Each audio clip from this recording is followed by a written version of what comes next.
ধুৰন্ধৰ দগাবাজ কোন এইগৰাকী বহিৰাগত মনীষ সিং।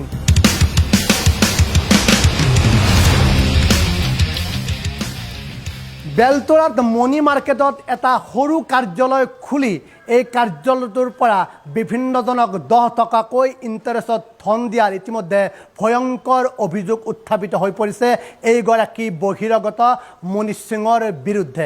অসমৰ মুখ্যমন্ত্ৰী ডক্টৰ হিমন্ত বিশ্ব শৰ্মাই যি সময়ছোৱাত সুদখোৰৰ ওপৰত ব্যৱস্থা গ্ৰহণ কৰিছে তেনে সময়ছোৱাত গুৱাহাটী মহানগৰীত এগৰাকী মনীষ সিং নামৰ বহিৰাগত এগৰাকী ব্যক্তিয়ে ইতিমধ্যে তেওঁ বিভিন্ন লোকক 10 টকাকৈ ইণ্টাৰেষ্ট লোৱাৰ ভয়ংকৰ অভিযোগ উত্থাপিত হৈ পৰিছে। মোৰ সহযোগী দেৱৰেখীয়ে তেওঁ মণি মাৰ্কেটত খুলি ৰখা যিটো সৰুকৈ কাৰ্যালয় আছে কাৰ্যালয়টোৰ দৃশ্যটো দেখুৱাব আৰু অসমীয়া যুৱক এগৰাকীৰ তেওঁ জাল চহীৰে তেওঁৰ দোকানখন আচলতে লোৱাৰ ভয়ংকৰ অভিযোগ উত্থাপিত হৈ পৰিছে। এগৰাকী ব্যক্তি অসমীয়া ব্যক্তি যুৱক আছে, সেই যুৱকগৰাকী ভাষ্য ল'ম। আপোনাৰ যিখন দোকান সেই দোকানখন জাল চহীৰে তেওঁ আচলতে অন্য এগৰাকী যুৱকক দিয়াৰ চেষ্টা অব্যাহত ৰাখিছিল। সেই সময়ছোৱাত আপোনাৰ যিটো চহী কৰা হৈছিল সেই চহীটো কোনো জাল চহী, কি ক'ব? হয় ছাৰ, মোৰ নাম শ্ৰী সঞ্জু শৰ্মা। মনীষে কৈছিলে কি মোৰ লগৰ ল'ৰা এটা আছে, তাক তাৰমানে কি তোমাৰ দোকানটো এনে বন্ধ থাকে ভাড়াত দিয়া বুলি এনেকুৱা মোক কৈছিলে আৰু তাৰপিছত মই ক'লোঁ হ'ব ঠিক আছে, দোকান এনে বন্ধ থকাতকৈ মই ভাড়াত দিওঁ। এনেকুৱা ভাড়া দিছিলোঁ, 5 মাহ মান হ'ল, এই ভাড়াও নিদিয়ে, ধৰক ফোন কৰিলে ৰিচিভো নকৰে সি। তাৰপিছত যাইখিনি সি আপোনাৰ তাৰমানে ভাড়াও নিদিলে আৰু ভিতৰে তাৰমানে কি মোৰ দোকানখন তাৰমানে তাৰ এই ল'ৰাটোৰ নামত সি এগ্ৰিমেণ্ট কৰি দিছে অলৰেডি। তাৰপিছত মই যোনটো তাৰ চাইন টাইন এইবিলাক পালোঁ চব ডুপ্লিকেট পাইছোঁ এইগিলা চাইনতে হাঁ। তাৰপিছত মই এই মনীষ বুলি মনীষ সিং যে আপোনাৰ যে অফিচ যে এখেতে কৰিছে তাৰমানে এইবিলাক কাম চব। তাৰপিছত মই তাক কৈছোঁ কথাবিলাক। তাৰপিছত সি তাৰমানে হয় বহিৰাগত হয়। তাৰপিছত সি তাৰমানে ক'লে তাৰমানে কি হ'ব বোলে মইতো এইবিলাক নাজানো অমুক তমুক এইবিলাক কিবা কানি কৈ আছে। তাৰপিছত মই FIR এটা দিম বুলি ভাবি আছোঁ তাৰ ওপৰত। এতিয়া চাই লওঁ কেনেকুৱা কি হয়, ভাবি চিন্তি মই কিবা এটা কৰিম। ডুপ্লিকেট কৰা হৈছে চেম টু চেম। এই ইয়াৰে কাম হয়, মনীষ সিঙৰ কাম হয় এইটো, মনীষ সিঙে কৰিছিল। পইচা ইণ্টাৰেষ্টত দিয়ে সি। ইণ্টাৰেষ্ট আমাৰ 10% লয়, 10,000 দিলে ধৰক 12,000 লয়। সৰু সুৰা দোকানী ধৰক পাণ দোকানী হ'ল, কোনোবা সৰু সৰু দোকানীগিলা ইহঁতক দিয়ে আৰু পইচা সুদত দিয়ে 10% ইণ্টাৰেষ্টত দিয়ে। হয় এনেকুৱা আৰু এই মণি মাৰ্কেট বশিষ্ঠ চাৰিআলি। আপোনাৰ নামটো? শ্ৰী সঞ্জু শৰ্মা। সঞ্জু শৰ্মা এগৰাকী অসমীয়া যুৱক। এইগৰাকী যুৱকে এখন ব্যৱসায় প্ৰতিষ্ঠান কৰি জীৱন নিৰ্বাহ কৰি আছিল আৰু সেইগৰাকী সঞ্জু শৰ্মা যিগৰাকী যুৱক সেইগৰাকী যুৱকৰ তেওঁৰ ব্যৱসায়ী প্ৰতিষ্ঠানখন জাল চহীৰে ইতিমধ্যে অন্য এগৰাকী ব্যৱসায়িক ভাড়াত দিবলৈ চেষ্টা অব্যাহত ৰাখিছিল।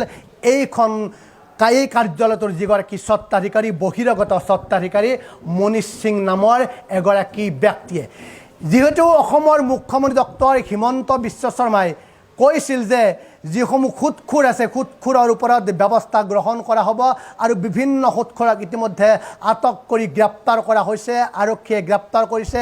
কিন্তু এইখন গুৱাহাটী মহানগৰীৰ বশিষ্ঠ চাৰিআলিৰ মণি মাৰ্কেটত এটা সৰুকৈ কাৰ্যালয় খুলি ৰাখি এই কাৰ্যালয়টোৰ পৰা বিভিন্ন লোকক ইতিমধ্যে 10 টকাকৈ ইণ্টাৰেষ্ট দিয়াৰ ভয়ংকৰ অভিযোগ উত্থাপিত হৈ পৰিছে এইগৰাকী মনীষ সিঙৰ বিৰুদ্ধে। এতিয়া আৰক্ষীলৈ এটা প্ৰশ্ন আছে যে এইগৰাকী মনীষ সিঙৰ ওপৰত আৰক্ষীয়ে কিবা ব্যৱস্থা গ্ৰহণ কৰিব পাৰিবনে, সেয়া কিন্তু প্ৰশ্নবোধকৰ চিন হৈ পৰিছে। কিয়নো গুৱাহাটী মহানগৰীত এইগৰাকী মনীষ সিঙে বিভিন্ন লোকক ভয় ভাবু কৰি আৰু বিভিন্ন প্ৰলোভনেৰে ইতিমধ্যে লাখ লাখ টকা সংগ্ৰহ কৰাৰো ভয়ংকৰ অভিযোগ উত্থাপিত হৈ পৰিছে। এগৰাকী অসমীয়া যুৱক, এইগৰাকী অসমীয়া যুৱকৰ যিখন দোকান সেই দোকানখন জাল চহী কৰি তেওঁ অন্য এগৰাকী যুৱকক ভাড়াত দিবলৈ চেষ্টা অব্যাহত যেতিয়া ৰাখিছিল, এইগৰাকী যুৱকে যিগৰাকী মালিকৰ পৰা সেই দোকানখন ভাড়া হিচাপে লৈছিল তেতিয়া মালিকক সেই কথা এইগৰাকী যুৱকে অৱগত কৰিছিল আৰু তেতিয়া মনীষ সিঙে কিন্তু এইগৰাকী যুৱকে তেতিয়া সেই কথা গম পাই মনীষ সিঙক যেতিয়া ফোন কৰিছিল তেওঁ কিন্তু তেওঁৰ ফোন অমান্য কৰিছিল, তেওঁৰ ফোন কাটি দিয়া হৈছিল। কিন্তু এইগৰাকী মণি মাৰ্কেটত এটা সৰুকৈ কাৰ্যালয় খুলি ৰখা হৈছে।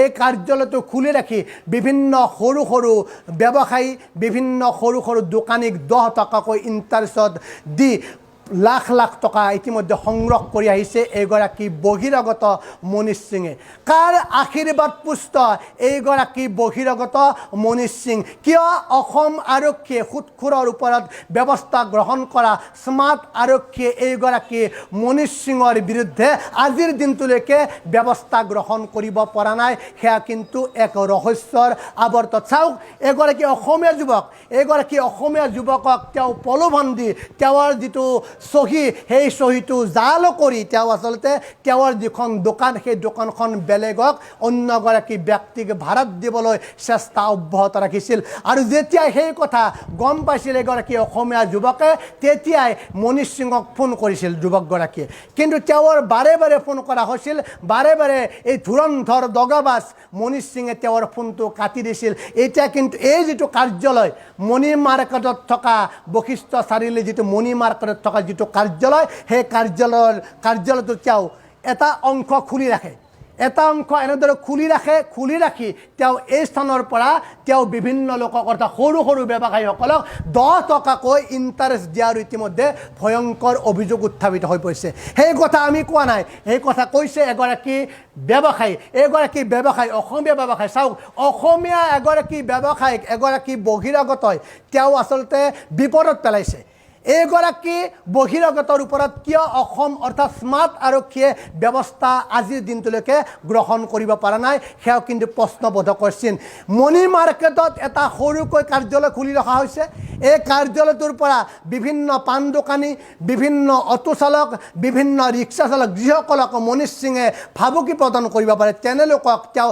10 টকাকৈ ইণ্টাৰেষ্ট লৈ তেওঁ আচলতে ধন দিয়াৰ ভয়ংকৰ অভিযোগ ইতিমধ্যে উত্থাপিত হৈ পৰিছে তাৰপিছতো অসম আৰক্ষীয়ে যিহেতু যিসকল খুটখুৰ আছে সেই খুটখুৰৰ ওপৰত ব্যৱস্থা গ্ৰহণ কৰি বিভিন্নজনক জেললৈ প্ৰেৰণ কৰা হৈছে তাৰপিছত কিন্তু জেললৈ প্ৰেৰণ কৰাৰ পিছত এইখন গুৱাহাটী মহানগৰীতে অসম আৰক্ষী স্মাৰ্ট আৰক্ষীক বুঢ়া আঙুলি দেখুৱাই এইগৰাকী মনীষ সিং নামৰ অৰ্থাৎ বহিৰাগত মনীষ সিঙে এতিয়াও কিন্তু তেওঁ সুতৰ ইণ্টাৰেষ্ট চলাই আছে তেওঁ যিসকল লোকক ভয় ভাবুকি দিব পাৰে তেওঁ যিসকল লোকৰ পৰা ধন সংগ্ৰহ কৰিব পাৰে তেনেলোকক ইতিমধ্যে এইগৰাকী মনীষ সিঙে বিভিন্ন লোকক ধন দি তেওঁ 10 টকাকৈ ইণ্টাৰেষ্ট লোৱাৰ এতিয়া ভয়ংকৰ অভিযোগ উত্থাপিত হৈ পৰিছে এইগৰাকী বহিৰাগত মনীষ সিং কাৰ আশীৰ্বাদ পুষ্ট এইগৰাকী মনীষ সিঙৰ বিৰুদ্ধে আজিৰ দিনটোলৈকে কিয় স্মাৰ্ট আৰক্ষীয়ে ব্যৱস্থা গ্ৰহণ কৰিব পৰা নাই কেতিয়ালৈ স্মাৰ্ট আৰক্ষীয়ে এইগৰাকী